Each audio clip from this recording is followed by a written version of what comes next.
अगर आप जीवन में सफल होना चाहते हैं तो हमारी वीडियो को पूरा देखिए, क्योंकि स्वामी विवेकानंद जी ने एक बार कहा था अपने जीवन का एक लक्ष्य निर्धारित करो और अपनी पूरी बॉडी को उस लक्ष्य से भर दो और सारे विचारों को एक तरफ छोड़ दो। यही है मूल मंत्र सक्सेस पाने का। हम में से कई लोग एपीजे अब्दुल कलाम को इंस्पिरेशन मानते हैं। क्या आपको पता है उनके इंस्पिरेशन कौन थे? स्वामी विवेकानंद। लेकिन सिर्फ यही नहीं, लाल बहादुर शास्त्री, निकोला टेस्ला, सुभाष चंद्र बोस और भी बहुत सारे लेजेंड जिनको इंस्पिरेशन स्वामी विवेकानंद जी से मिलती थी। आज उन स्वामी विवेकानंद जी की ऐसी कहानी हम आपको बताएंगे जिससे आप सुनकर अपने जीवन में उतार सकते हैं। स्वामी विवेकानंद की कहानी हमेशा से हमें इंस्पिरेशन देती है। एक बार स्वामी विवेकानंद जी रेल से कहीं जा रहे थे, वे जिस डिब्बे में सफर करते उस डिब्बे में बहुत से अंग्रेज भी थे। उन अंग्रेजों को साधुओं से चिढ़ थी, वे साधुओं को निंदा कर रहे थे, साथ ही साधु यात्री को गाली भी दे रहे थे, जिनकी सोच थी साधु अंग्रेजी नहीं जानते हैं इसलिए इंग्लिश में ही उन लोगों को गालियां दी, जिसे उन्होंने समझ लगा होगा कि वो लोग नहीं समझ पा रहे हैं। लेकिन फिर भी उन दिनों की हकीकत थी कि साधु अंग्रेजी नहीं जानते थे। रास्ते में एक बड़ा स्टेशन आया जहां विवेकानंद के स्वागत में हजारों लोग उपस्थित थे, जहां विद्वान और अधिकारी भी थे।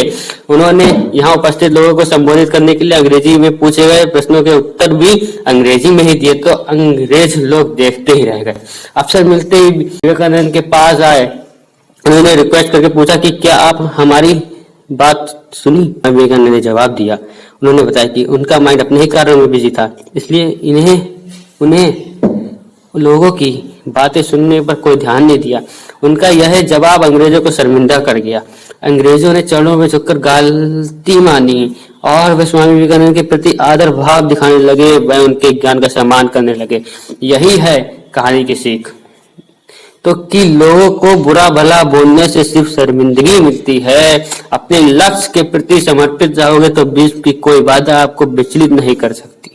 एक बार किसी ने स्वामी विवेकानंद जी से पूछा कि सब कुछ खोने से ज़्यादा बुरा क्या है? स्वामी विवेकानंद जी ने जवाब दिया, उस उम्मीद को खो देना जिसके भरोसे हम सब कुछ वापस पा सकें।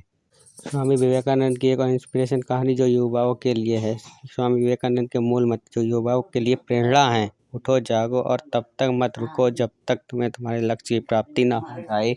हमारा कर्तव्य है कि हर संघर्ष करने वाले को प्रोत्साहित करना चाहिए ताकि वह अपने सपने को सच कर सके और उसे जी सके। स्वामी विवेकानंद की सफलता की कहानी यही है जो मैं अभी आपको आगे बताने जा रहा हूँ, इसे ध्यान से सुनना। I want to say everything is easy when you are busy, but nothing is easy when you are lazy. Video को एंड करते हुए हम आपसे ये कहना चाहते हैं कि स्वामी विवेकानंद की कहानियों को खुद से भी पढ़ें और इसे अपने जीवन में अपनाएं भी, क्योंकि स्वामी विवेकानंद की कहानियाँ और उनसे कुछ बहुत ही इम्पोर्टेंट है।